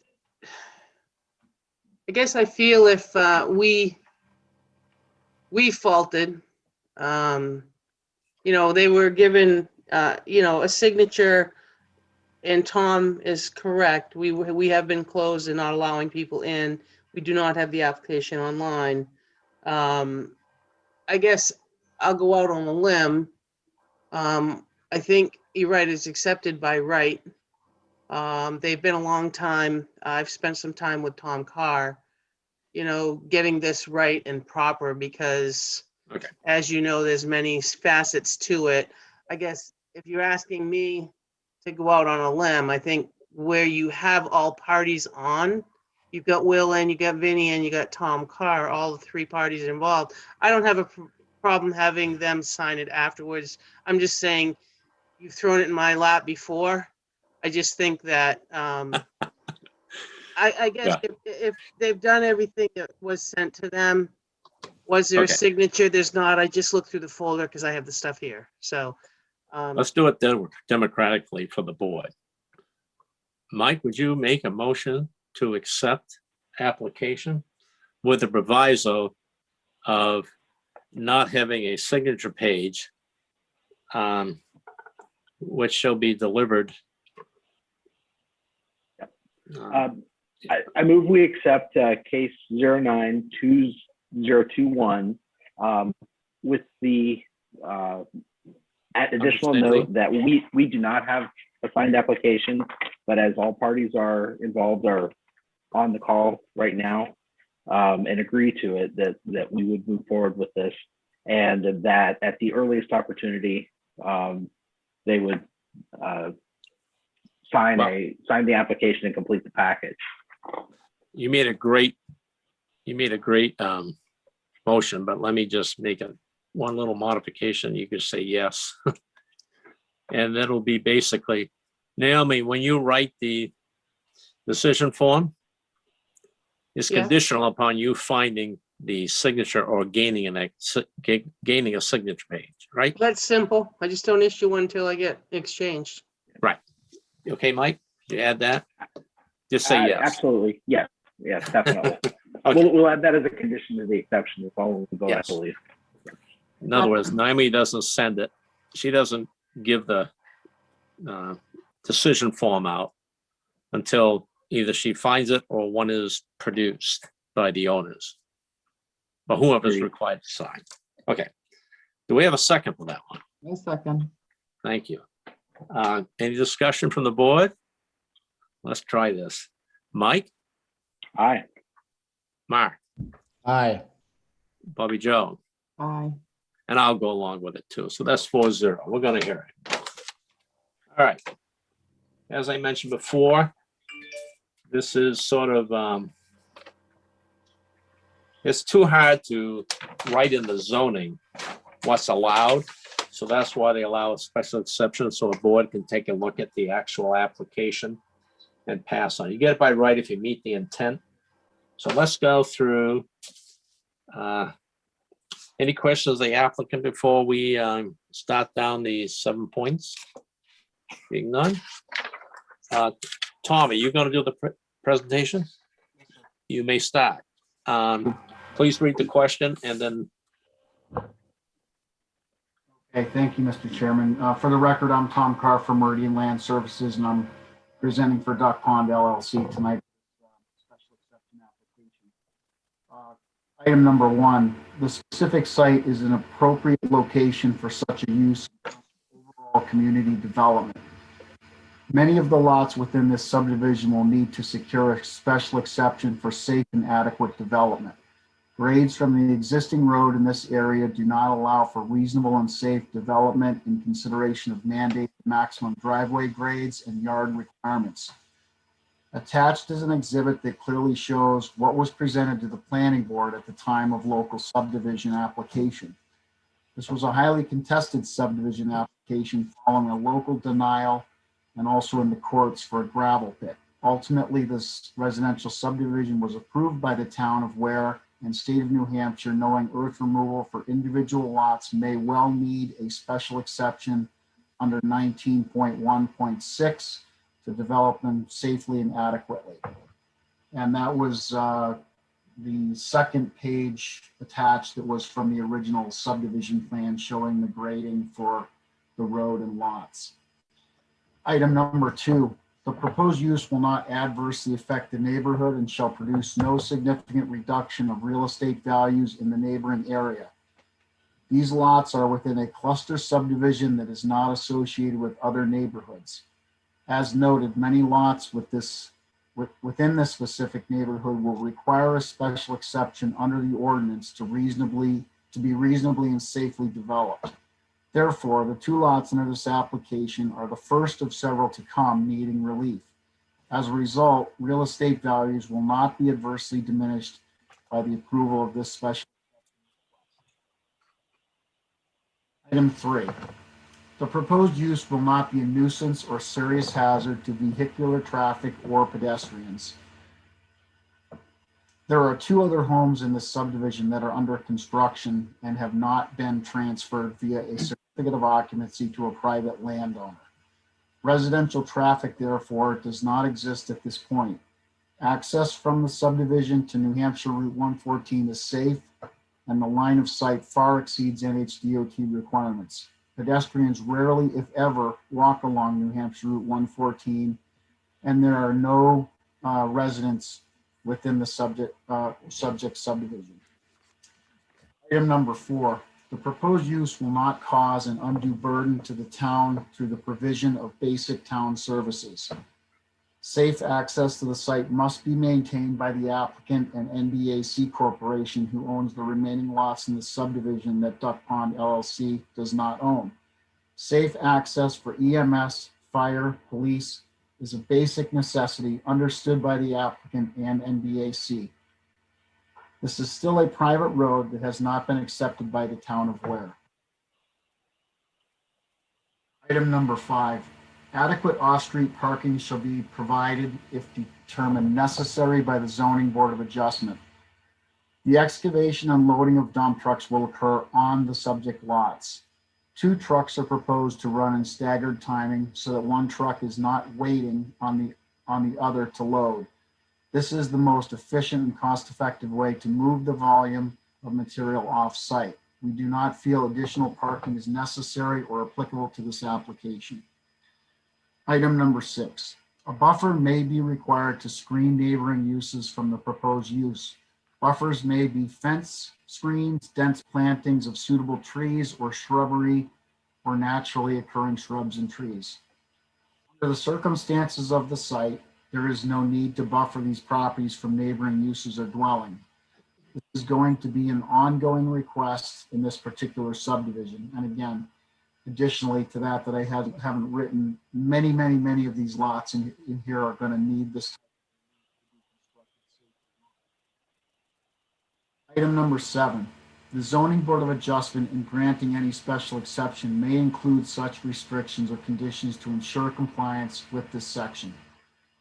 The applicant understands that the Zoning Board of Adjustments may impose restrictions or conditions on any approval, which may come in front of a staff, come in the form of a staff memo or other technical review. Just to finalize the presentation, it's noted on the grading plan that we have, but lot 23, there'll be 7,049 cubic yards net from that lot. Lot 22, there'll be 9,614 cubic yards net removed from that lot. Incidental to the grading on lot 22, on lot 21, 424 cubic yards will be removed from lot 21, just to provide, that was necessary to provide side yard grading to the dwelling on lot 22. With that being said, Mr. Chairman, I'll rest my presentation. Thank you. Thank you. Yeah, I see the table up there on your, what's it called here?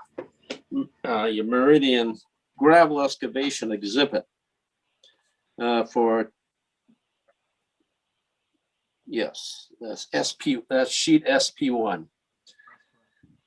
So is most of this material going to be used within your subdivision? Or is it going to go out on 114?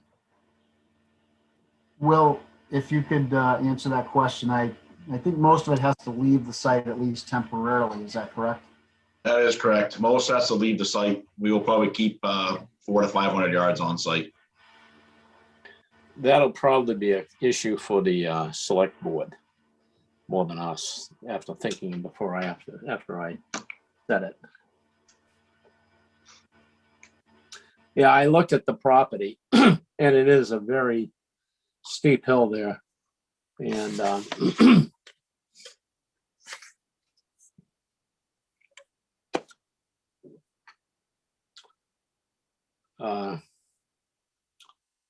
this point, any questions from the board? Yeah. This point, I ask if there's any approving abutters wish to speak. Yes, Mr. Chairman, Vincent Iacosi from NBAC.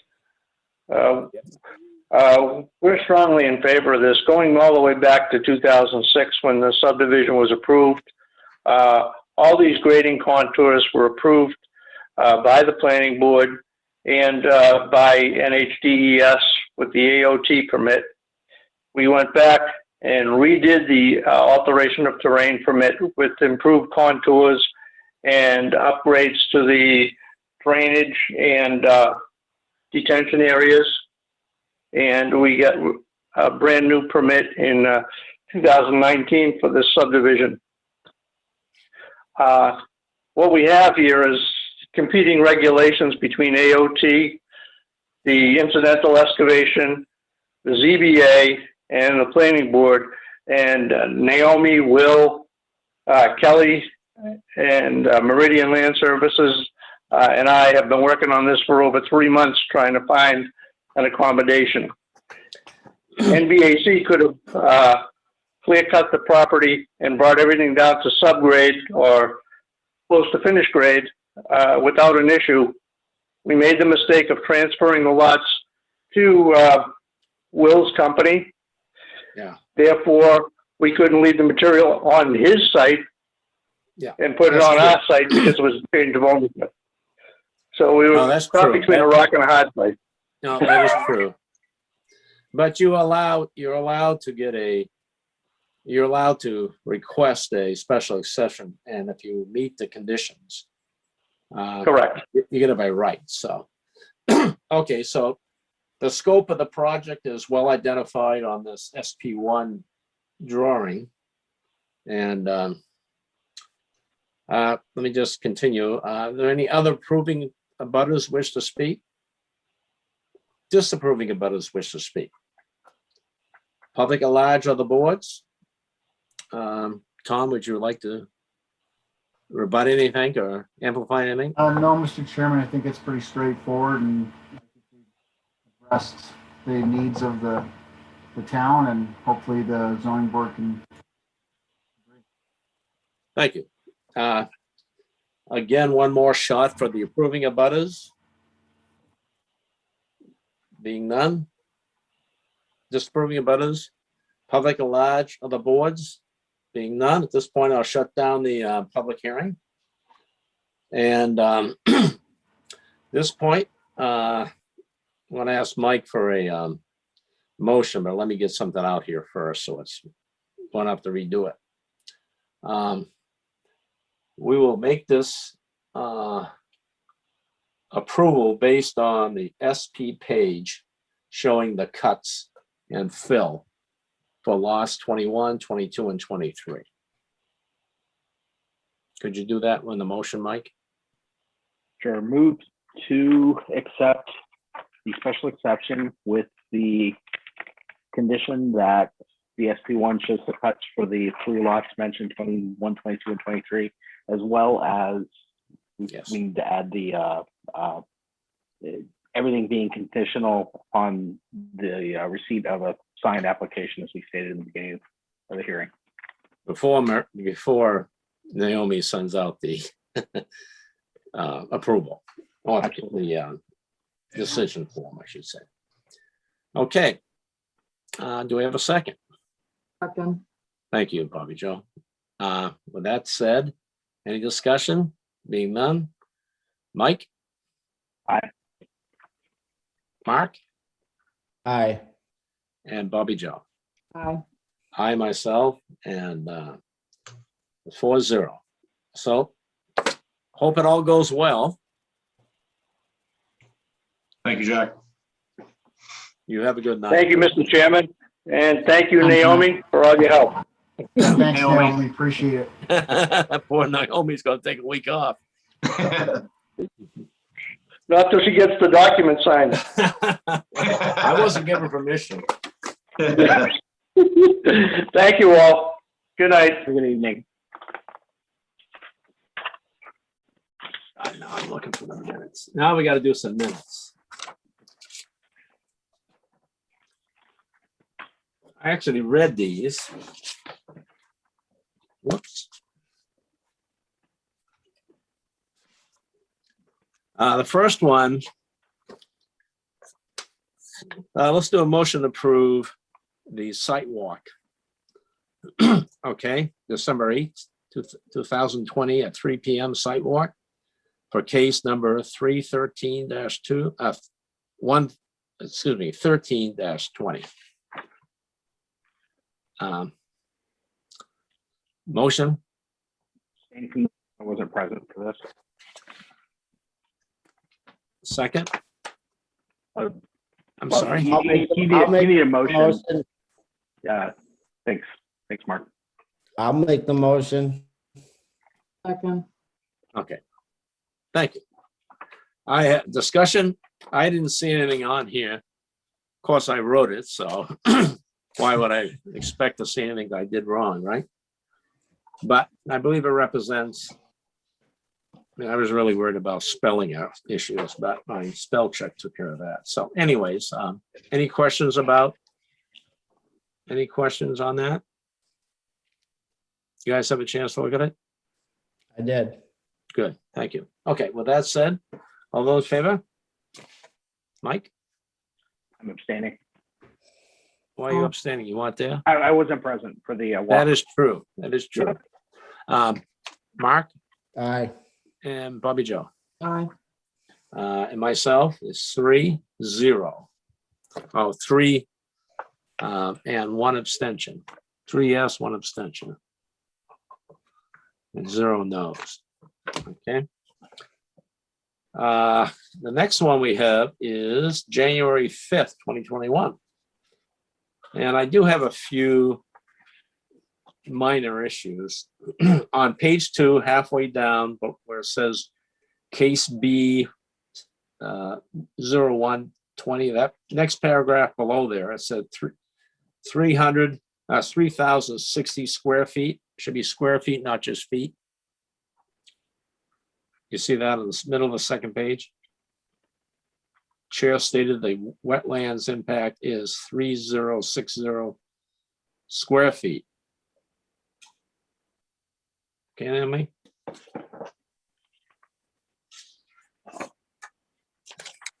I'm listening. Okay, the next one. Page 4. For case 02, second paragraph at the end, Malcolm replied, he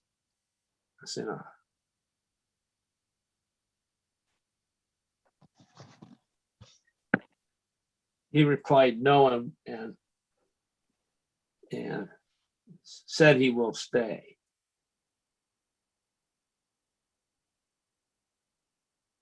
Oh, yeah, this is about the conflict of interest.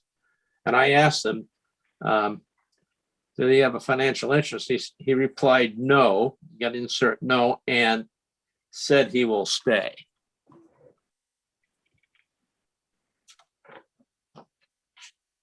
Okay. And on page 6, one, two, three, four, fifth one, the paragraph starts out with Chairman Dearborn. The second sentence, A, variance for wetland to be discussed tonight. It's supposed to be a no variance for wetland buffer to be discussed tonight. Say that once more, a what? Take A out and put no. That makes sense.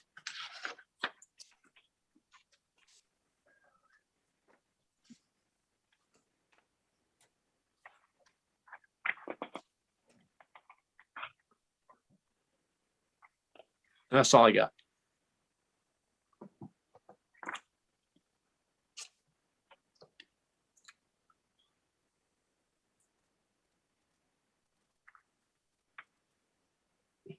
Mike, you're still reading. I'm good. You all set? Okay. Yeah. Motion, please, to accept. Move to accept the zoning board of adjustment meeting minutes from January 5th, 2021 as amended. Thank you. Bobby Joe? Thank you. And let's see here. We got a motion and a second. Any discussion beyond what we already had? Being none. All those in favor, Mike? Aye. Mark? Aye. Bobby Joe? Aye. And myself, aye, so it's 4-0. Thank you. And we got minutes for March 2nd. And I think I only got one correction, or it's actually two on page 4. Top paragraph on the top of page 4. It says the chair asked for a clearer description as to exactly will be used for. It says directive. I believe it should be description.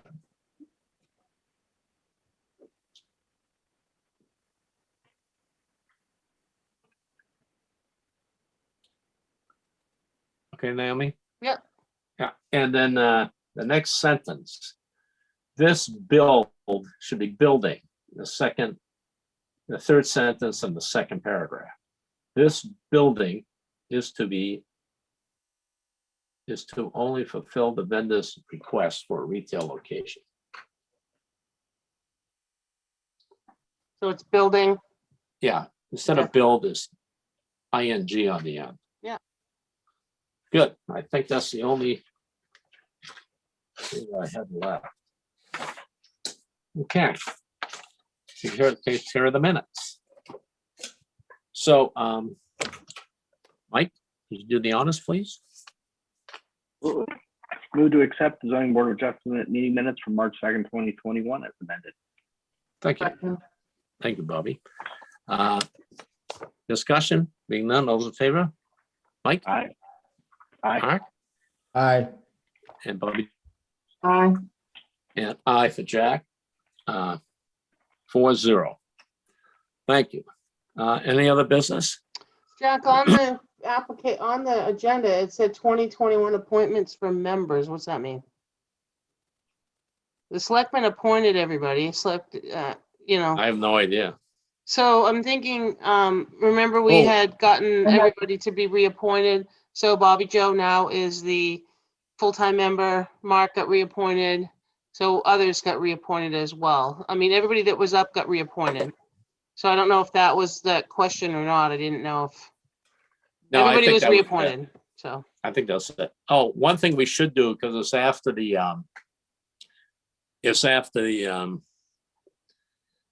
town meeting, we should probably reappoint officers. elect officers or nominate. Yep. You could do that tonight if you wanted. Yeah, I think we might do it in May. You want to get out of the way tonight? It doesn't matter. You pushed everything else off to May. We try our best. Yeah, I know. It's up to you guys. Somebody make a motion. I'll move to appoint Jack as chairman. A second. Can we also do the vice chair as well? and Mike Meyer as vice chair. And you beat me to it. Second, Second. thank you. We have a motion and a second. Discussion. Mute those willing to discuss at this point, Naomi. And all those in favor? Aye. Aye. Let's go down the line. Mike, Aye. Mark, Aye. Bobby Joe, Aye. and myself. Aye. 4 ayes. Okay, Jack, I don't, there's just, I didn't see them earlier. I don't know how you want to. There's a question that has to do with, one, Gina Stevens couldn't get in, which she did get in. Who's that now? Gina Stevens, the one, that had the ADU, accessory dwelling unit. What about? She had written and said, having not been admitted into the meeting until 7:54, can anyone tell me if the application was already reviewed? And you hadn't done it yet. These are in the chats. They're in the Oh. chat area. Oh. I mean, don't it's look over, so I don't know if you want Yeah. to, everything's over, so. And I don't know that we probably should read them if the people aren't there to answer the questions anyway, so. It's up to you.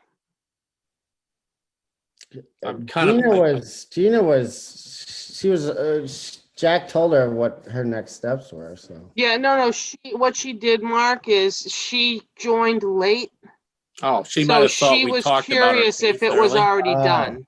Oh, so you're just addressing the In the lingering chat. chat. Yeah. Yeah. There is one other one that had to revert regarding the first hearing.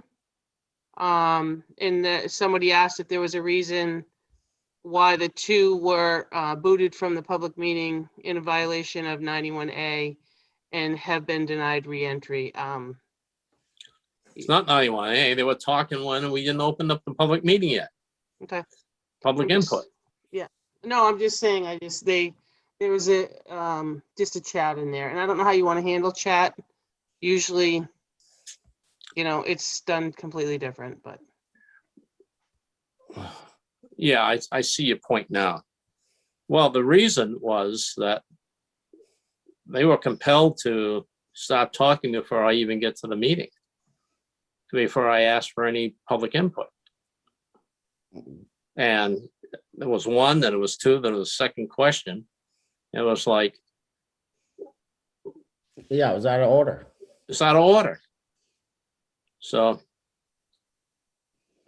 No, I guess I'll ask the question in the future. I don't know what May is gonna bring. and I will also point out that it's really Duquette's motion that we're, application that we're actually continuing. And they only had 4 members. They didn't have 5. They also could have said they would want to wait for 5 members. We didn't, But they they were, didn't. yeah. No, they didn't. I'm just saying there was other. The zoning But I'm board just saying- continued the meeting till next month, and they continued to speak out of order. They didn't accept that decision. Essentially, yeah. Yeah. So can I ask you, so how, I have enough, there was like 20 something on at one time. I was just trying to keep track of everybody, but I didn't see the chat. So I don't know how you want to address chats if we do that in the future. Well, I mean, in the future, hopefully we won't be doing this again. I know, that's exactly what I said. Well, if the chat comes up, I guess we can take it up at the appropriate point in the meeting. Meaning if the case of somebody raises a chat that's relevant during the actual meeting, we'll take that as public input. My usually, and other, If it's my other appropriate. experiences with Zoom meetings, there is somebody that monitors the chat. That's And, Naomi. well, I know, but how can she do that and write everything down? I mean, that's a lot. Obviously, we only had 2 chats. Well, I think on this one, but if there was I more, think the that would be important really point is, difficult. I'm sorry, I didn't mean to interrupt. Go ahead. I think the important point is when it's appropriate, and there's only certain points when so that the public is welcome to the well, if we were in the room, it would be the podium to speak. Yeah, otherwise, you're just out of order. You shouldn't be speaking. But we will allow, right. I mean, Everybody gets a chance to speak as Jack. right. So if somebody is using a chat vehicle as opposed to speaking when they're, I mean, is it assuming that somebody's on Zoom when they do a chat? Yeah, they were part of it at the Okay. time. Yeah. I don't know who it was. Lowell Jacobson. I mean, who could see the chat? Everybody. You is can. Everyone. on. Everybody. I've never seen it. I don't know what it looks like. Well, if you have your cursor down at the very bottom of your screen, there's a little button that says chat. All I gotta say is mine notice right it till now, Naomi said. I don't have that. I got record on the upper right. I have nothing on the bottom. I've got 5 blocks in my, Well, you got to put Sure. your little cursor down there and it will show up. all I got is my finger because I got an iPad. Oh. So- In this case, though, there was, for this particular case, there was no point where the public at large was eligible to speak. Right. The board was handling the situation, and we had made a decision. So there was no call for public at large. So Yep, and Gina's was addressed and after the chat, after she made a note. Oh, I see 2 here now. What's that? Maybe that's the chat. yeah, That you is- found it. That's it. But it's on the upper right. Yeah, on to the chat. iPad, it's probably yeah. different. Yeah. Yeah, upper right, and it says more, and it's got a 2 with a red dot with a 2 in it, and it says 2 chats. And is there a reason why Travis? Okay, who sent that? Lowell Jacobson. I don't know. Gentleman that was present. Pardon me? A gentleman that was present. He had requested a link. Well, we So- weren't going to hold it up as a. No, I just Discussion. asked, I didn't mean to even have a whole long conversation. My thought was, Yeah. what are we doing with them? Well, Hopefully we're moving on. you enlightened me about chats more than I ever wanted to know. And I guess if we do this again, I guess somebody, I don't know, Mike, do you have ability to see the chats when they pop up? Are you muted? Sorry, I keep doing that. I do. And like I said, as we're rolling through, the butters and the public at large, we should acknowledge if there are any chats that are relevant. Yeah, so should something be responded to this Jacobson and I mean, I have his email address, Mark. I'm more than happy to, I can reply to him. yeah, it's simple. Yeah, Just say- I don't know how to verbalize it, but Well, I mean, Out of order, it wasn't their turn to speak. right. well, we didn't open up the meeting for the variance. Well, I'm just saying, I think Right. it should be acknowledged to them that we did see it, and thank you very much. Yeah, and like I said, I'm trying to do the minutes, trying to do everything, because I got to give the minutes to someone else to do them, but I try to take notes for her, so. Mm. And mine doesn't show up until like the cursor moves down, and I honestly went to slide over because I was going to end the meeting and I saw 2 chats, so I apologize. Mine was buried behind the red receive in the upper right-hand corner. Yeah, the way I see it, neither of them should be addressed till now anyways. If Yeah. any, We were going to move the case, Right. right. and the person who owns the case is Duquette. Mhm. So, Okay. and it was a That's request from our town attorney. So, Fair enough. Yep. well, that was an interesting night. Did we actually get through 3? You approved 2. Too. Only 2? You moved I only 4 felt like 3. 4 to 5. You moved 4 to May 4th and 1 to June 1st. Jesus Christ.